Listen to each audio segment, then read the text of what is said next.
नमस्कार दोस्तों, आप देख रहे हैं पनियाल स्टडी कैप्सूल और आज इस वीडियो में बात करने वाले हैं 15 mark evaluation by HPSSC and HPPSC class 3 जितनी पोस्टें रहती हैं उन सभी के लिए जो 15 मार्क की इवैल्यूएशन है, चाहे वो HPPSC के द्वारा हो, Himachal Pradesh public service commission Shimla के द्वारा या फिर Himachal Pradesh staff selection commission board Hamirpur के द्वारा हो, तो वो प्रोसीजर सेम रहता है 15 मार्क इवैल्यूएशन का। तो चलिए इसी के बारे में हम बात करने वाले हैं। तो इससे पहले तो आपको सबसे पहले 85 मार्क का रिटन टेस्ट देना पड़ता है, ठीक है। सभी मैक्सिमम एग्ज़ाम की बात करें तो हर एक एग्ज़ाम का अलग अलग प्रोसीजर रहता है।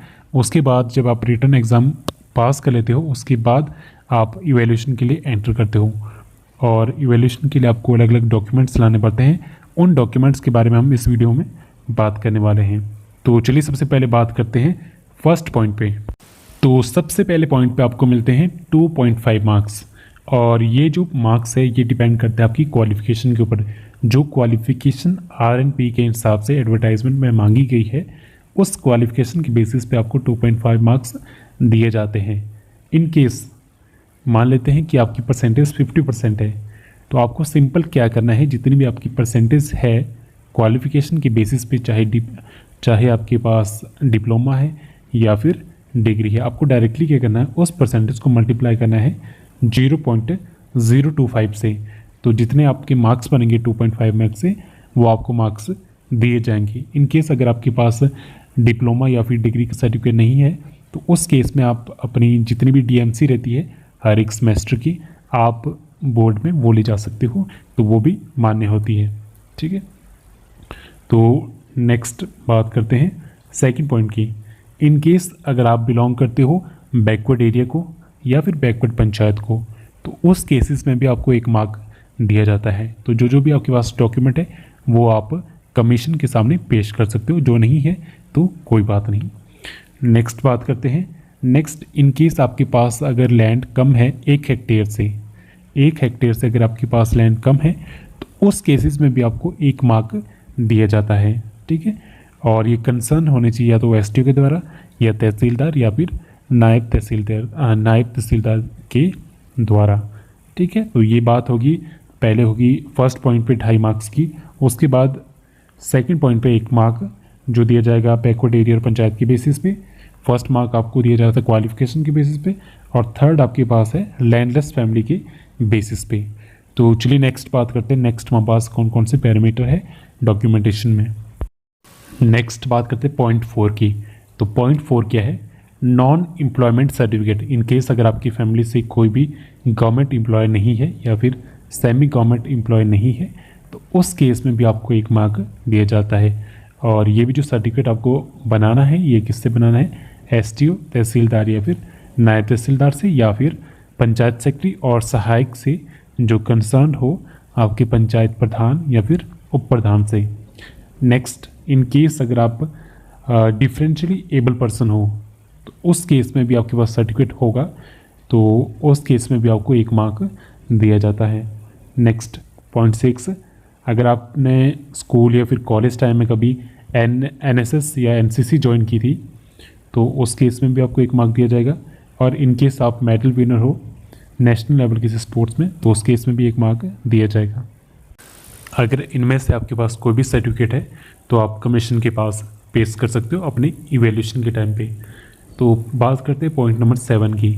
इन केस अगर आप बिलोंग करते हो BPL फैमिली को तो उस केस में आपको 2 मार्क दिए जाएंगे, ठीक है।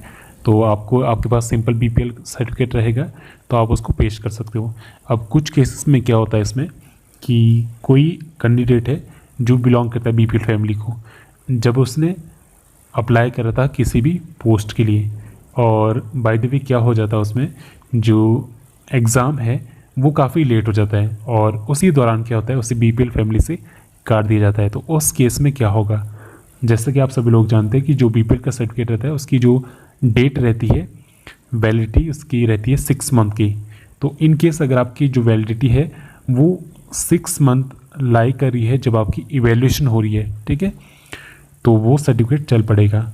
और इन केस अगर आपकी जो आपको BPL फैमिली से काट दिया जाता है और आपकी जो डेट है 6 मंथ की वो ख़त्म हो जाती है इवैल्यूएशन के पहले, तो उस केस में आपको बीपीएल फैमिली से काट दिया जाएगा इवैल्यूएशन के टाइम में भी। और आपको एक एप्लीकेशन दिखाई जाएगी कमीशन के द्वारा, जिसमें आपको ये लिखना पड़ेगा कि मैं पहले बीपीएल फैमिली में था और उसके बाद मुझे काट दिया गया, जिस वजह से मुझे अब जनरल अनरिजर्व में कंसीडर किया जाए। तो उसमें सिंपल आपका होगा क्या कि आपको जो आपकी जो कट ऑफ है वो जनरल के हिसाब से बनाई जाएगी। ठीक है, तो चलिए नेक्स्ट बात करते हैं पॉइंट 8 की। पॉइंट 8 और 9 लड़कियों के लिए है। तो इन केस अगर कोई लड़की विडो है, डाइवोर्स है, डेस्टिट्यूट है और सिंगल वुमेन है तो उसे 1 मार्क मिल जाएगा। और इन केस 9 पॉइंट भी सेम ही है, सिंगल डॉटर और ऑर्फन के लिए भी 1 मार्क दिया जाएगा। नेक्स्ट पॉइंट नंबर 10 की बात करते हैं। Training of at least 6 months duration related to the post applied for from a recognised university और इंस्टीट्यूशन। अगर आपने किसी भी रिकग्नाइज्ड यूनिवर्सिटी या फिर इंस्टीट्यूशन से 6 month की ट्रेनिंग ली है, जिस पोस्ट के लिए आप अप्लाई कर रहे हो उस पोस्ट से रिलेटेड, मान लो आप जेई के लिए अप्लाई कर रहे हो, जेई सिविल के लिए, तो अगर आपने सिविल से रिलेटेड कोई ट्रेनिंग की है 6 month की किसी भी रिकग्नाइज्ड यूनिवर्सिटी और इंस्टीट्यूशन से 6 month की या इससे ज़्यादा कोई भी, तो आपको उसका 1 मार्क दिया जाएगा। और ये जो ट्रेनिंग पीरियड है ये आपके एजुकेशन टाइम का नहीं होना चाहिए। कई बार क्या होता है कि आप डिप्लोमा या डिग्री कर रहे हो तो उस टाइम पीरियड में भी आप ट्रेनिंग लेते हो, ठीक है, बट वो आपकी एजुकेशन में ही काउंट होता है, ठीक है, उसे अलग से नहीं माना जाता, तो उसके आपको मार्क नहीं दिए जाते। जो ये ट्रेनिंग पीरियड पूछा जाता है ये आपके एजुकेशन टाइम के बाद का पूछा जाता है, ठीक है। अगर आपने एजुकेशन के बाद कोई ट्रेनिंग ली है तो उसका आपको 1 मार्क दिया जाता है। इन केस अगर आपने कोई अप्रेंटिसशिप ट्रेनिंग ली है तो उसका भी आपको 1 मार्क दिया जाएगा। नेक्स्ट बात करते हैं point number 11। Experience up to a maximum of 5 year in government और semi government organisation related to the post. अगर आप किसी भी पोस्ट के लिए अप्लाई कर रहे हो और उसी पोस्ट से रिलेटेड आपने पहले भी कहीं जॉब की है, ठीक है, गवर्नमेंट या फिर सेमी गवर्नमेंट ऑर्गेनाइजेशन में, तो उसके भी आपको 5 मार्क दिए जाएंगे 5 साल के लिए, सॉरी 2.5 मार्क्स दिए जाएंगे 5 साल के लिए। यानी जो मैक्सिमम मार्क्स दिए जाते हैं वो 5 साल एक्सपीरियंस के लिए दिए जाते हैं, जो पर ईयर रहते हैं 0.5। इन केस अगर आपने 1 साल की ट्रेनिंग की है, सॉरी 1 साल का अगर आपके पास जॉब एक्सपीरियंस है तो आपको 0.5 मार्क्स दिए जाएंगे। 2 साल का है तो 1 मार्क दिया जाएगा और 5 साल का इसमें दिया जाता है तो 5 साल के मार्क्स कितने बनेंगे 2.5।